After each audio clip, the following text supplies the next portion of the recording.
For now, let's get started. Hello, everyone. Thank you very much for your time and for joining us for the University of Cincinnati Fall 2026 Undergraduate Admissions Webinar. I'm going to share my screen. We have a lot of information to get through in this presentation, and I want to have time for questions for you all at the end. So let's get into it. All right. University of Cincinnati. Undergraduate Fall 2026 webinar. First, I'd like to introduce our team and then who we have on this webinar as well. So many of you will be familiar with these faces. If not, here we are. And here's our titles. This is our team that works with our agent partnerships. We have Emily Suchomsky, who's our Director of Recruitment and Outreach, Hannah Gurman, who's Associate Director, and my name is Seth Higginbotham. I'm Assistant Director. A little bit about myself. I did study at the University of Cincinnati. I have an undergraduate's degree in aerospace engineering, and I'm currently completing my master's in political science. Joining me today on this webinar, I have Sam. Could you please introduce yourself? Hello everyone. My name is Samarth Adlavatkar, but you can call me Sam. I'm a computer science third year out of the five, and I have completed around 2 internships and will be beginning my fourth semester at UC this fall.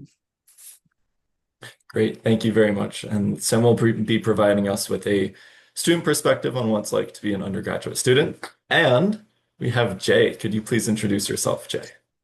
Hi everyone. My name is Jay. I'm a fifth year civil engineering student at UC. I have completed 5 out of my 5 co-ops. First two were with Helix Electric in Northern Virginia, DC area, and the last 3 were with Tesla in the Bay Area in California.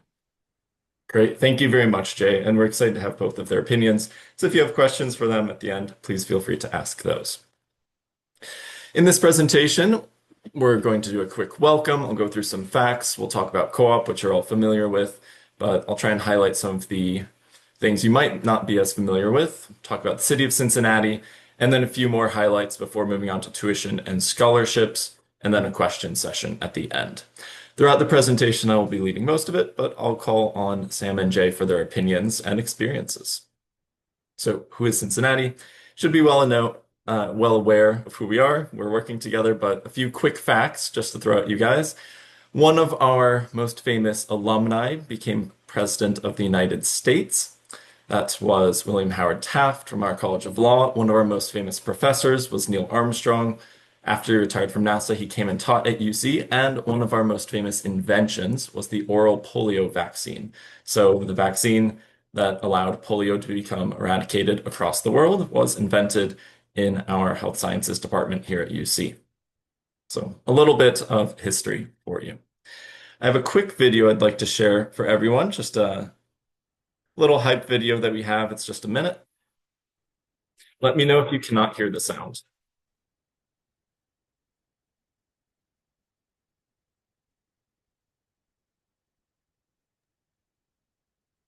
I don't know if it's the same for everyone, but I cannot hear the sound. Okay, well, that's fine. I'll just resume. I'll resume the video. It's short, so I'll move.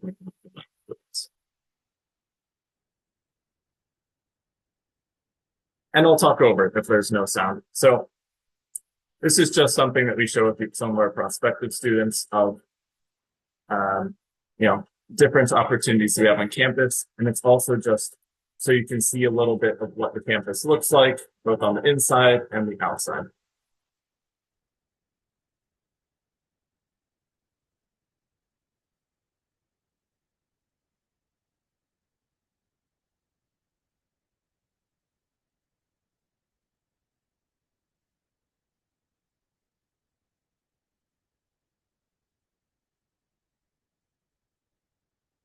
All right.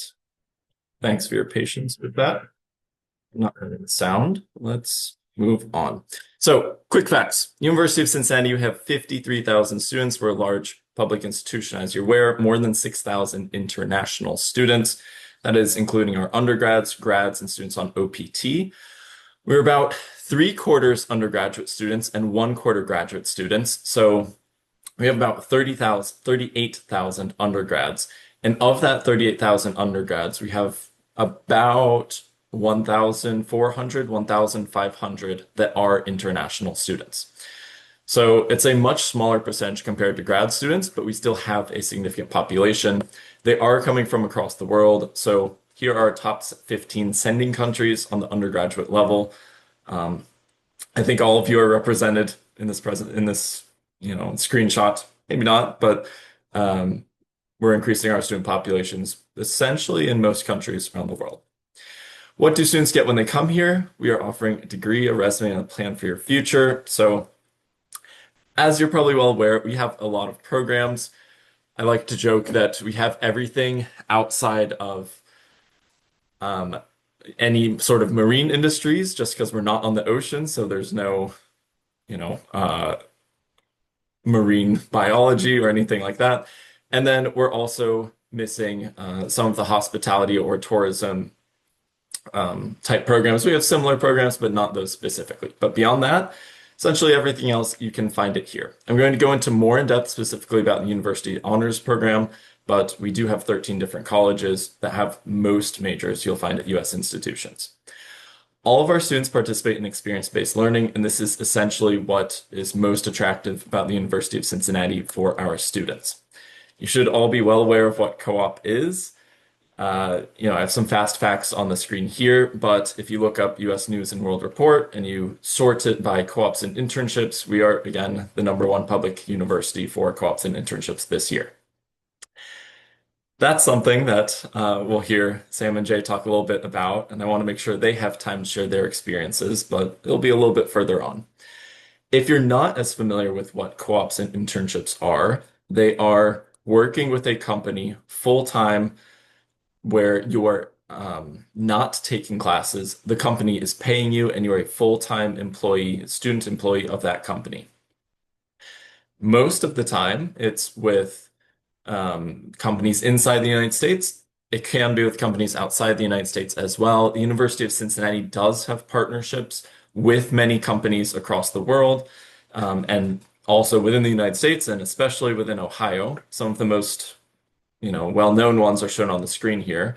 But just in my experience, I co-opted with Crane Aerospace and Electronics, which is a very large aerospace company. I co-opted with a small startup company that was making bushings that go into jet engines, Maverick Molding Company. And then I went to Argentina and worked for a company developing satellites there. So you can really go in a lot of different directions, and that's similar. That's true for our international students as well as our domestic students.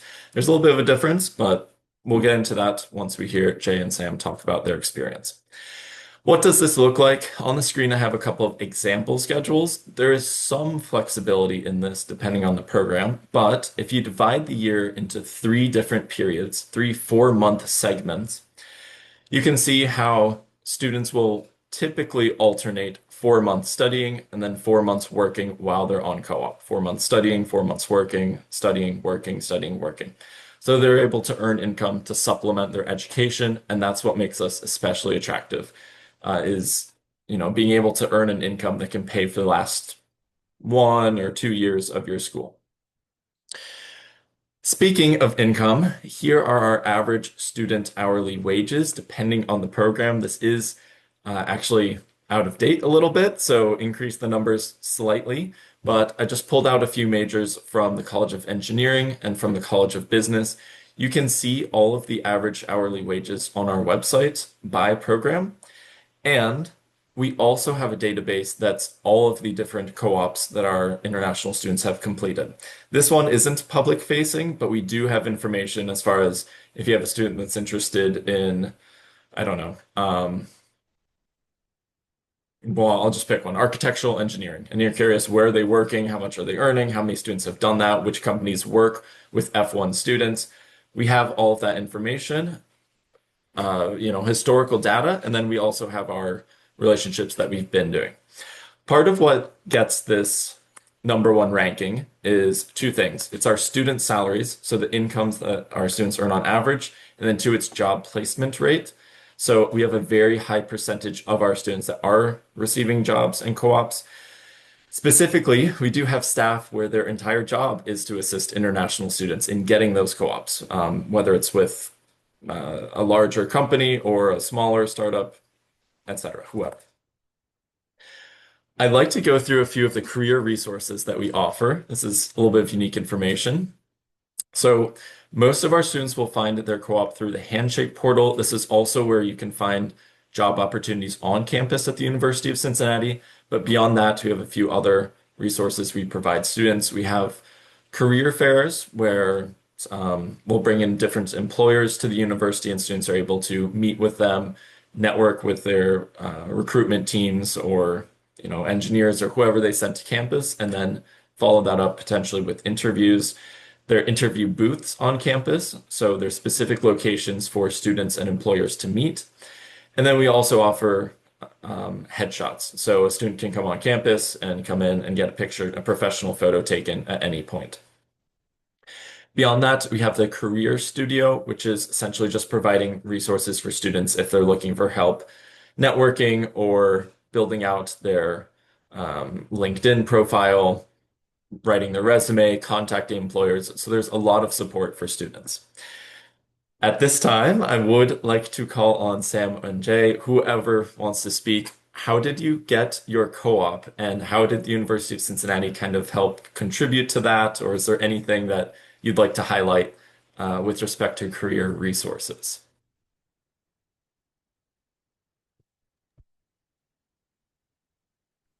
Yeah, I can go first.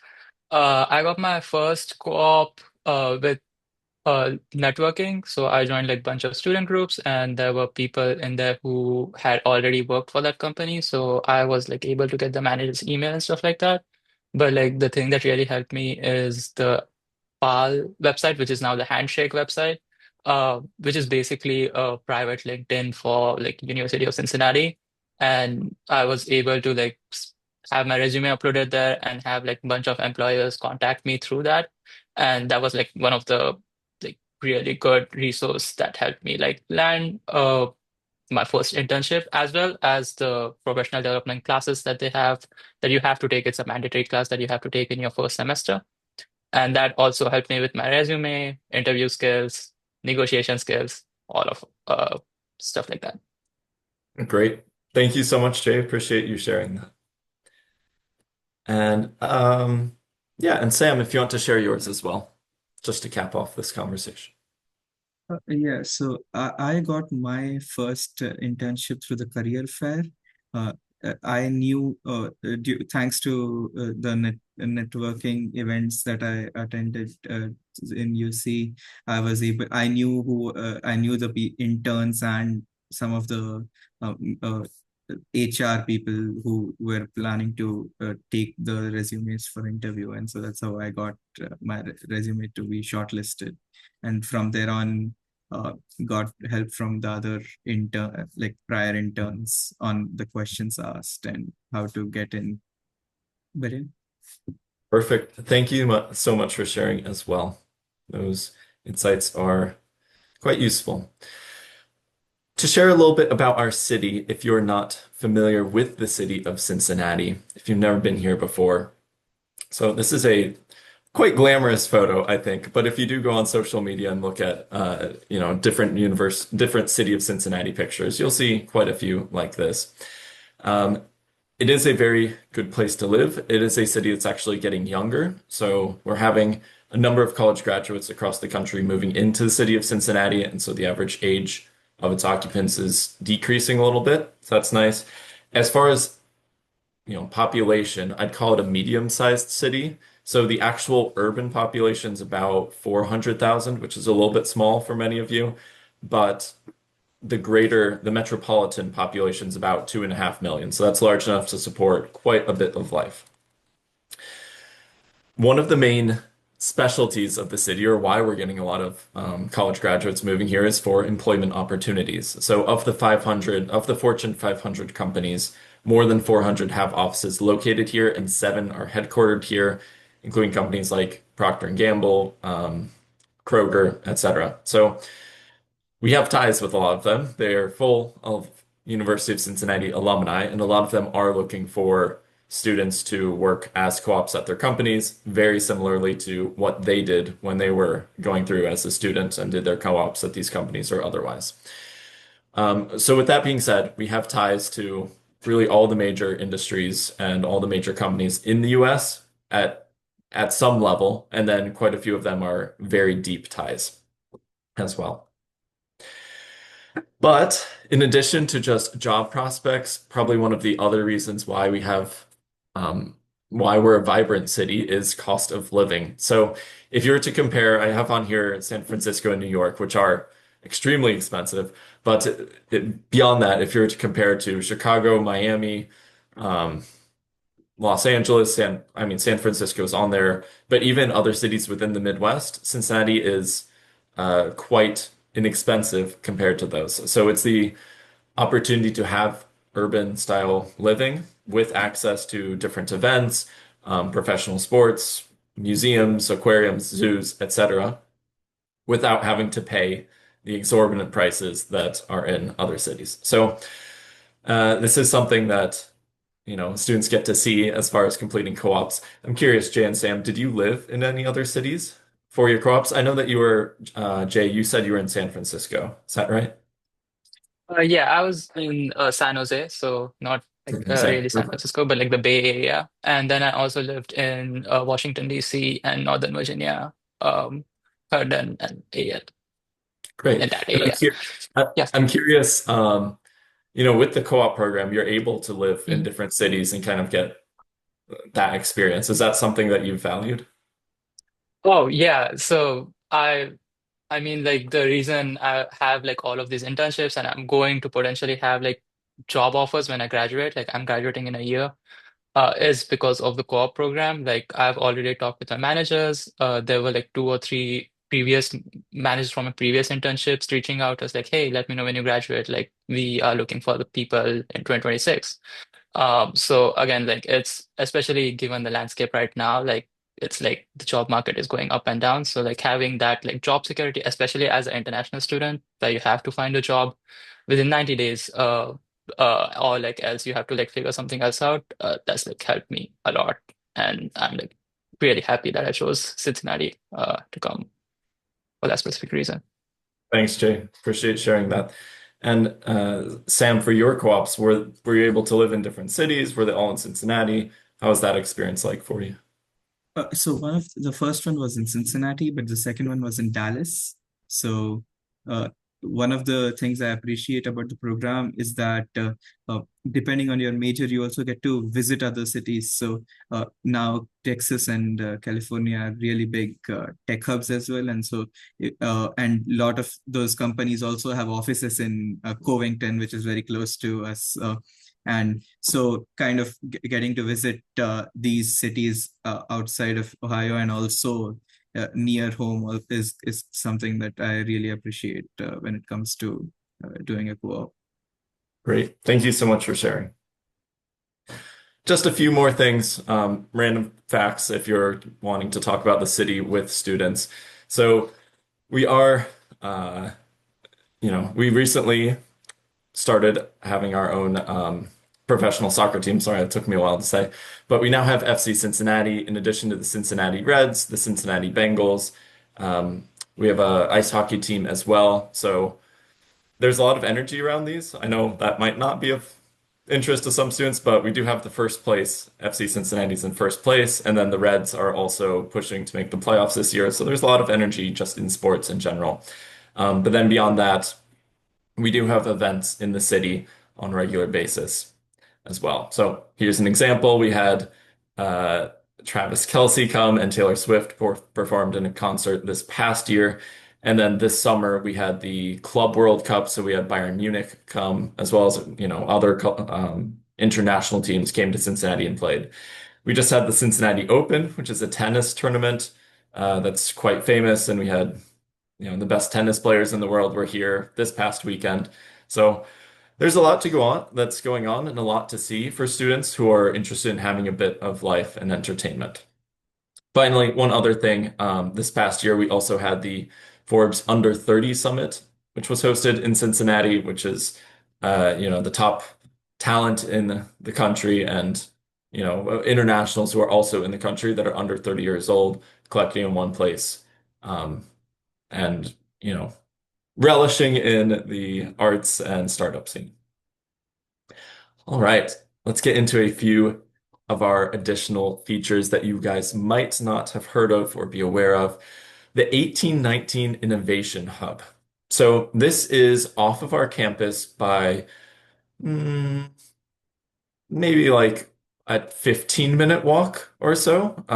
There's a shuttle that goes directly there, and it takes you in about 3 to 5 minutes. But this is a location that has a lot of resources for students that are looking to create or develop or make something new. So first, Venture Lab. This is for students who are looking to begin their own companies or startups. There's a lot of cross collaboration with business professionals in the city of Cincinnati that can help them either go through developing their own business or help them with fundraising to get investments into their companies or their ideas.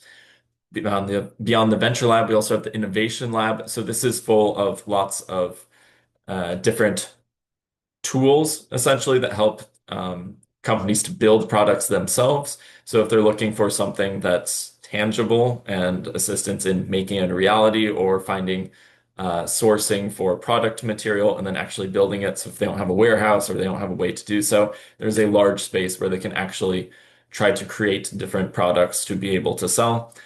And that's very similar to our maker space, which is more just the digital 3D printing side of things. There's all sorts of equipment. So, for example, if a company's wanting to make clothes or stickers or different things like that, there are the facilities there for them to be able to utilize that without having that massive startup cost to initially buy all the different products and technology to make that happen.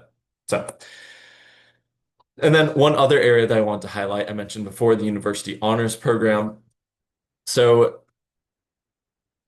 when students apply at the undergraduate level to the University of Cincinnati, they're automatically considered for the University Honors Program. This is not an additional application. Once they come in, we'll review them. Some students will be offered to enter the University Honors Program. And then if they don't enter in their first year, they can apply to enter in their second year, third year, fourth year. But essentially what the University Honors Program is an opportunity for students to complete honors experiences. And these honors experiences can be one of several things. Generally speaking, they're looking to advance what the student is already doing outside of the classroom. So for example, if a student has a particular interest in, I don't know, architecture or their startup company, like I mentioned before, they will be able to utilize University Honors Program resources to connect either networking with someone that can help them develop that idea or to get access to funds, so a small scholarship to help them pursue whether it's travel or an initial investment or something like this. And then there's also a large focus on the Cincinnati community itself, so giving back to the community and trying to make an impact at the university and then also in the city. So essentially, it's additional advising, funds, and opportunities or experiences for students to be able to pursue. I'm not sure, are either of you in the honors program? If so, can you talk a little bit about it, what you've done or what you've seen in it? Yeah, I can go there. So one of the things I learned as an ambassador also was with UC was that uh, it's a a tier one research institute, and so with the honors program, I got to uh, uh, my first summer here, which was summer of 2024. I got to research with one of the one prominent professor at UC in computer science, and also additionally, I because of that research opportunity, I got that was one of the building blocks I used for to get my first internship, and also get another research opportunity through the honors program again during spring 2025. So the start of this year. So uh, and you get to do in total you can so the minimum requirement is 5 experiences, and so there's quite a wide range of things that can be done, as part of this program. Yeah. Thank you so much for sharing, Sam. I was an honor student too back in the day, and they assisted me when I was trying to make a connection to work at the company in Argentina for building satellites there. They also reached out on my behalf to a university there, and I was able to essentially work as a TA for some of the time as well at the National University of San Martin in Buenos Aires. So that was very cool. I appreciated that that they were able to support me in that way. A few more just notes on the program before we move on. So there is a specific biomedical researching and mentorship program that connects students with the health community in the city of Cincinnati. That's one that I want to highlight, but we've addressed most of these to some degree. All right. Student life at UC. What is it like actually being an undergraduate student here? So I'm actually going to break away from the presentation very quickly and show you just a map. I always like to do this in case students or whoever has never actually seen what Cincinnati looks like on a map. I'm very map oriented. But from north to south, it's about halfway down through the country as far as the latitude is concerned. We're just off of the Appalachian Mountains, so they run from Pennsylvania down to about Atlanta, and we're just off of that. So our topography is rolling hills with forests. So it's a decent, I like do smash. It's a decent topography. And then as far as the weather, it's hot in the summer, cold in the winter, and we have 4 seasons. So this is where the university campus is located. It is this square. We have our medical campus that has most of our medical programs here, this square as well. And it is located in the more urban part of the city. It's very close to our downtown, as you can see here. And then, zooming out, this is the metropolitan. A couple of million people live in this area, and then a couple 100,000 people live in this area. So that's just an idea of where the university is located in the city itself. As far as the campus is concerned, despite being in the middle of the city, there are a lot of green spaces. We do have very good architecture programs, so a lot of the buildings are beautiful. And there is a park located right next to our university called Burnett Woods, which is about the same size as our university. So it's a very easy space for students if they're looking for a bit of nature to be able to walk there and spend some time there, despite being in a more urban setting. Undergraduate students are required to live on campus during their first year. There are 16 different residence halls to choose from, as well as different dining options on campus and a award-winning recreation center. So we like to joke that UC stands for under construction instead of University of Cincinnati. And that's because we're always expanding and renovating in different ways. So our rec center just got renovated. We're building new dorms off of campus currently because we are a growing university. So, there's a lot of options on campus as well.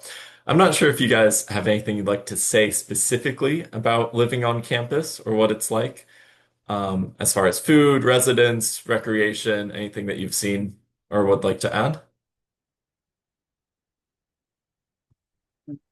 I would say living on campus is fun because there's so many events going on every single week, and so being close to them, and most of your classes are close to are some very close enough to your residence halls, and also so if you want to take a break, you can always there's a life center as well, and like there's the dining halls are like spread across the entire campus, so you are never too far from a dining hall. So yeah, take a quick break to go eat there. So yeah. Perfect. Thank you so much, Sam, for sharing that. We recently joined the Big 12 conference. I'm not sure how familiar you all are with the conference system, but essentially at the athletic level, there are groupings of universities that will compete against each other in sport, and then also collaborate in different ways, either academically or with student organizations. So we recently joined the Big 12. The Big 12 has universities such as the University of Colorado, the University of Arizona, Arizona State, um, University of Houston, among many others. But essentially, it's a step up compared to what our previous conference was. So we're now competing in athletics at a higher level. And then for different events, such as, um, I don't know, Bearcat Motorsports. And so our race car team um, that builds a race car and competes on campus, they would compete in this conference as well. So against those universities, as opposed to before, it was against a different set of universities that perhaps weren't as resourced.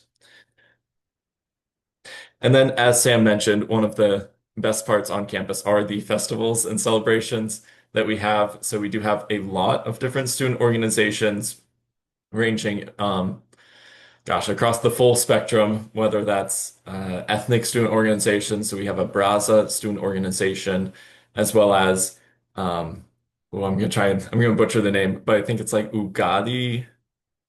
I'm not entirely sure, but I think it's the Telugu Student Association, and I went to an event that was called Ugadi or something like this that was celebrating Telugu culture. Super fun. A lot of people were there. Um, so just whether it's those or it's professional organizations that are helping you to network or develop your skill set in your particular discipline, or if they're just fun student organizations or clubs. So whether that's intramural sports, or I was in a cheese club once where we sat in a circle and we ate different cheeses from around the world and talked about the taste of the cheese. There's a lot. Are there any clubs or student organizations you would like to highlight, Sam or Jay? I would like to highlight two student organizations. The first one is CEAS Tribunal. I'm not a part of the organization, but like I have many friends who are part of organizations. They are the one who put on career fair in fall and spring. So that's like a great organization to get into, even like as a first year or like even in your first semester. And another one that really helped me personally is CS Ambassadors. Uh, it's an organization which gives tours to like prospective parents and students around like the engineering buildings. And like it really just helped me build my confidence, build my public speaking skills, and also like just help me prepare for interviews because like interviews also like more or less public speaking. And yeah, those are the two organizations that I wanted to highlight. Thanks, Jay. I would go with there's two organizations, ACM, Association for Computing Machinery, and there's IEEE, and those organizations host hackathons, which are like anyone can participate, from engineers to students from business, and like any major in UC can participate, and those are all held in 1819 Innovation Hub. So you also get to access their maker space there and kind of build 3D models and prototype there. So I'd say those are also two prominent ones here on campus. Great. Thank you both very much.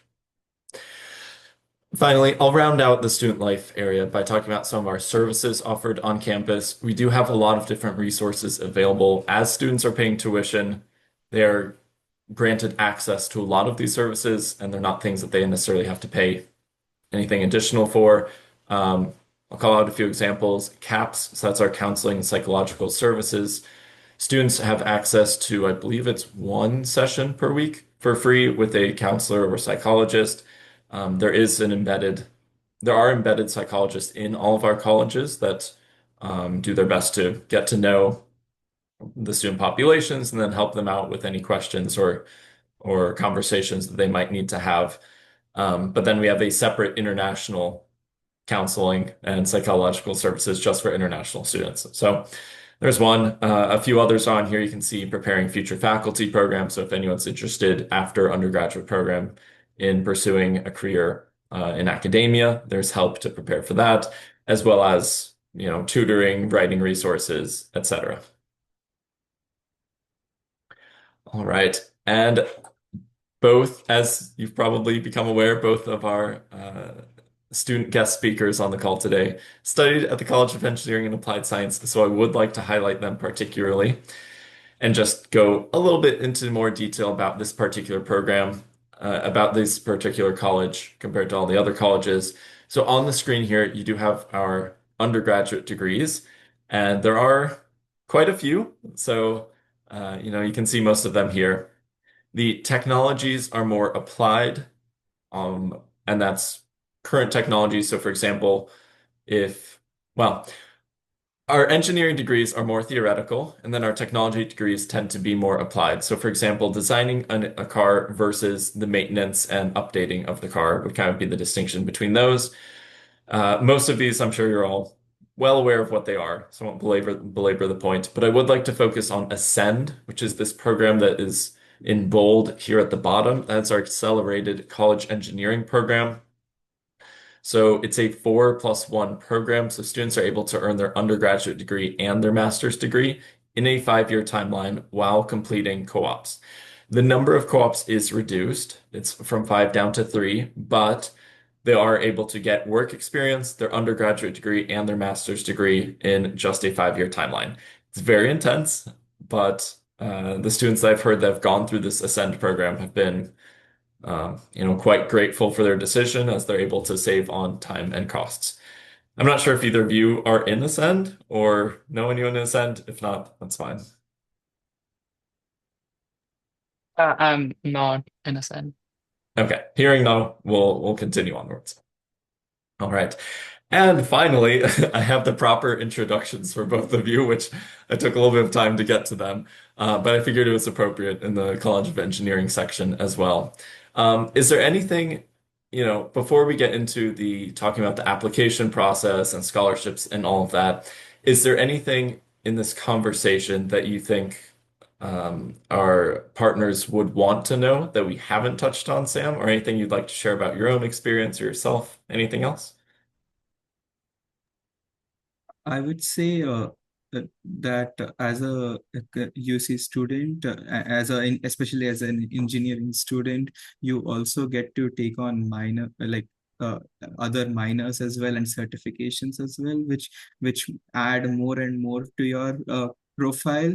And that is something I feel is really essential, especially if there's something you want to go into. Like I'm taking a minor in mathematics because I'm trying to get into data science and that area of in like computer science. So I that is something also students can think of when they apply. Is computer science is a general special like a generalization, and then you want to go deeper into it, take a math minor or any other mind that they feel is going to be more suited for their goals. Yeah.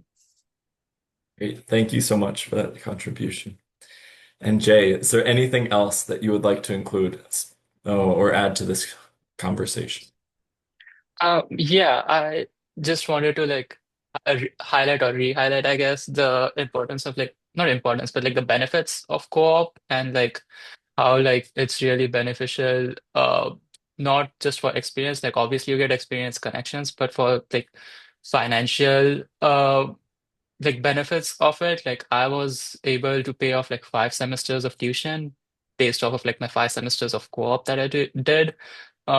And then I was able to buy a bunch of different things. I was able to have fun in different cities. So like it's not like you have to like save like crazy or you have to like budget like crazy. But like if you do a simple Excel sheet and like you're able to like manage your finances, like it's really easy to graduate with only like 3 semesters or 4 semesters of debt instead of like whole 8 semesters. And I think that like gets glossed over really easily and like, oh, we have co-op and we have like really good experience. But like having that like less financial burden is also like has been at least really big for me personally. Definitely. Thank you so much for drawing the importance of that. Yeah, I glossed over that a little bit, so thank you for highlighting that. All right. And I did include a quick slide about the College of Business. So we do have 10 different programs, and I'm calling them out here as well because all of our programs in the College of Business and the College of Engineering, they are all co-op mandatory. All of our students must do the co-op program, so that's why I'm highlighting them here as well. We do have 10 different programs in the College of Business, ranging from industrial management, business analytics, business administration, most of them as well. And then I am going to share one quick quote with you. I really appreciate how at Lindner every single first year gets to work with real companies, that every single first year gets to have these growth experiences. All right. Thank you, Trisha, very much for that contribution. Now, let's get into the application process, which you're quite familiar with, I'm sure. Not a lot is changing this year compared to previous years. We're still on the common application. Students are required to pay a $100 application fee. We do have different fee waiver periods throughout the year. I would highly suggest that students apply by November 1 to have the highest chance of getting that fee waiver. I think there's a very good chance they'll get a fee waiver if they apply by November 1. Beyond the application, we also need high school transcripts from students, and in some cases, a test of English language proficiency. We accept the standard tests shown on the screen there, and then there are waivers available for select countries and then IB A-level curriculum. We are test optional for this cycle. So just application, English, and transcripts are what we're looking for. Important deadlines. The common application is already open, as you're all aware, and we expect our students to apply by November 1. That is the very, very important deadline. We did move that forward 1 month. Last year was December 1. Now it's November 1. That is when many of our scholarship opportunities will close. So, for example, the honors program or the Lindner Business Honors, which gives scholarships to their students, both of those will close on November 1, as well as our most competitive academic programs. So that is the date to write on your calendar or to remember. For all students that apply by November 1, we will give their admissions and scholarship decisions on December 12th. So that's, again, a month earlier compared to last year. For anyone that does not make the November 1 early action deadline, we will be on rolling admissions until March 1. So really just one important date, November 1. If your students apply before then they are maximizing their chance for scholarships. And then, as I mentioned, that selective admissions program and general admissions. So, this still says December 1. Apologies, I did not update this slide. That should be November 1, but the College of Engineering, College of Conservatory of Music, College of Medicine, College of Nursing, and then College of Design, Architecture, Art, and Planning. Those are the ones that will likely have programs close or opportunities close on that November 1 deadline. Our College of Arts and Sciences and CECH, College of Education, Criminal Justice, Human Services, they are more general admissions, and they will have their, probably their rolling deadline until March 1. All right. And test of English scores, we are not changing compared to last year. Probably comparing different tests, the one that's the most likely for students to gain admissions is the Duolingo test. I believe the 100 is a little bit easier to achieve than the 79 TOEFL or the 6.5 IELTS. And Duolingo is the most convenient test. We might be adjusting this in the near future, but as for this cycle, we are sticking with these minimum score requirements for our undergraduate students. Cost and scholarship, let's get into that. So, shown on the screen here are 3 columns. We're going to ignore, and these are different campuses. We're going to ignore Claremont on the far right. In the middle column, Blue Ash, that is essentially like a 2-year community college that's associated with the University of Cincinnati. Not all of our programs are offered there. They do have half of the tuition, and it could be a good option for some students. They also have reduced scholarships. So the overall cost will be a little bit lower. So if there's a student that's very tight on finances, they could start there for 2 years and then transition to our main campus, but it's just a separate conversation. Main campus, let's focus on these. Tuition and fees. Our tuition for this upcoming cycle, for the entering class of 2025-26 was $30,000. This could be adjusted for the next coming year, but we won't know until next summer. So right now, tuition $30,000. It is better to think of this tuition as 15 per academic semester because there are some students that in a given year will only be studying 1 semester. So they'll only pay $15,000 for that 1 year. Our programs are mostly 8 academic semesters, some are less, but for those 8 academic semesters, they will get a scholarship for all 8 academic semesters whenever they are. So it's better just to think by semester. Scholarships are taken reduced from this $30,000 number directly. Think of them as a percentage discount. So if you get a $10,000 scholarship, it's like a 33% discount whenever the tuition's due, or 15,000, it's like a 50% discount. Living expenses. This is the number that's coming from the Ohio State government. Not working with the University of Cincinnati, but it's from the Ohio State government. It's a projection for how much it costs to live in the city of Cincinnati. First year students actually have a little bit less money to pay. I can show very quickly on the website again. Cohort. This is 1 year out of date now, but if we look on the website, costs for an academic year, the absolute cheapest in a traditional room with full access meal plan was 14,800, and the most expensive for a single occupancy, private bathroom, private kitchen, living alone on campus was 17,300. So ranging from 14 to 17, essentially. So that's a little bit less than shown here, but adding in entertainment and travel and everything else, that 18,000 is probably accurate. Living off campus, your expenses can be higher or lower depending on what your life choices are, of course. But that's just the number that we advertise. And then health insurance is required for all for all international students, and that is $2,400. And that health insurance is through the University of Cincinnati. Finally, the most important number, of course, is the total. That is the I-20 number that we're looking for, $50,458 minus whatever scholarships the student receives.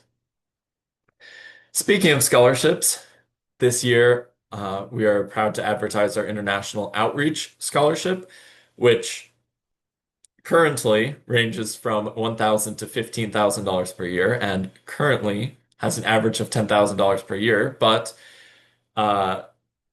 we are hopeful that these amounts will increase for this upcoming cycle, and have some amount of confidence that our incoming international students in fall 2026 will receive a more beneficial scholarship than this. So more to come.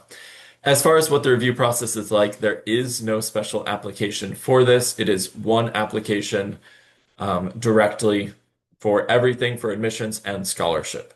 Following that, students will be reviewed holistically for a scholarship award, and then they'll be sent the decision at the same time. So congratulations, you're admitted to biomedical engineering, and here is a $15,000 per year scholarship. Do you accept, yes or no?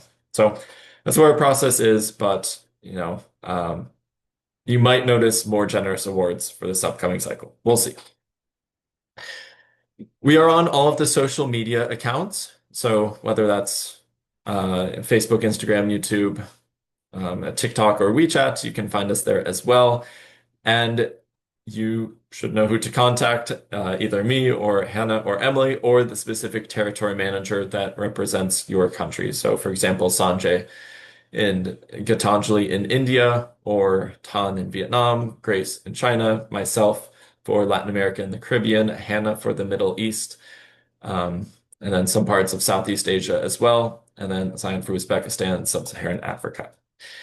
All right, I do want to promote, we are going to have our graduate webinar, so the graduate version of this on September 3rd. And let me go ahead and share this link out with everyone. I'll go ahead and copy that and put that in the chat, but that is everything that we have for you today. We have 10 minutes for questions. Do you have any questions for me or for Jay or Sam, or anything that you'd like to know or go into in more detail? Please feel free to share those in the chat, and I will answer those for you guys.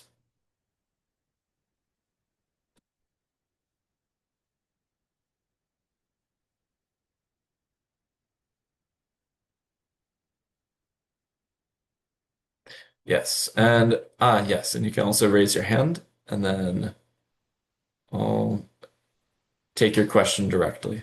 Please go ahead.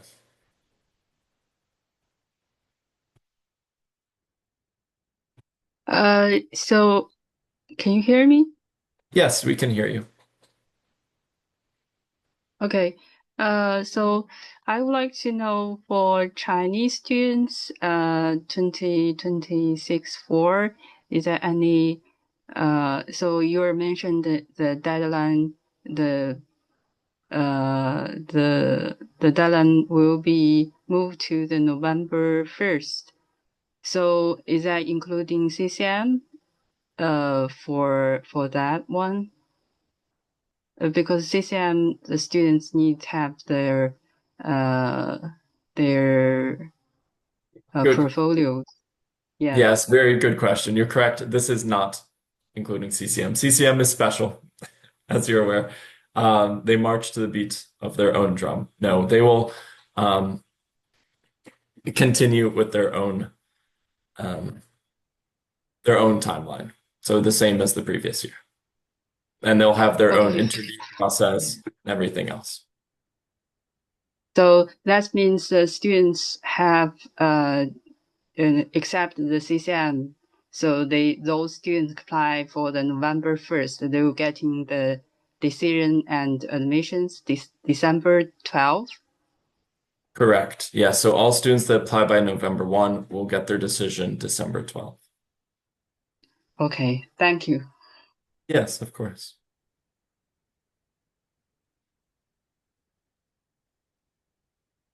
Good question.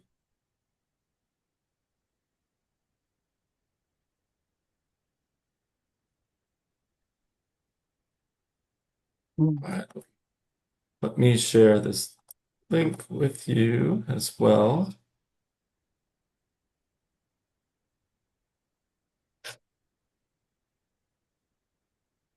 All right, so that is our graduate webinar link. Wow, I'm quite surprised. So few questions. I did a similar presentation for prospective undergraduate students the other day, I think maybe a week ago. We had 45 minutes of questions and they still had more questions and I had to go somewhere else and it was just endless. But here we go. Here's a question. STEM undergraduate business programs. Yes, so I believe I'm still sharing my screen. Here we are. Okay. I'm going to find the exact list of what those are. We do have all of our STEM designated programs. Let me get that. And typically we share that out. It's on our website as well, but we've shared that out. Let me find the STEM designated undergrad programs for you. It'll just take me a minute. I don't have it memorized, unfortunately.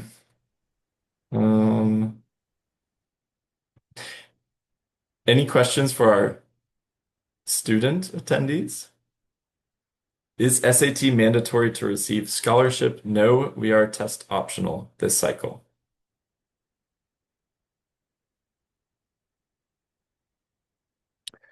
Right, STEM OPT list.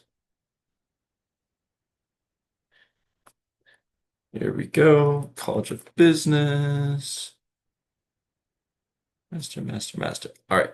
I will copy. We do have 3 STEM designated undergraduate programs. I'm going to share those in the chat with you all now. So there are 3. Our business analytics degree, our industrial management degree, and our information systems degree are all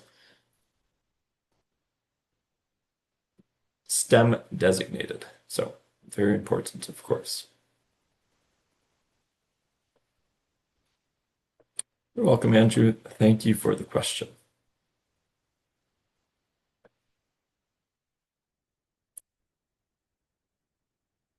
All right. I think that just about wraps it up. I will stop recording and I will send out this recording to everyone to have to share with their respective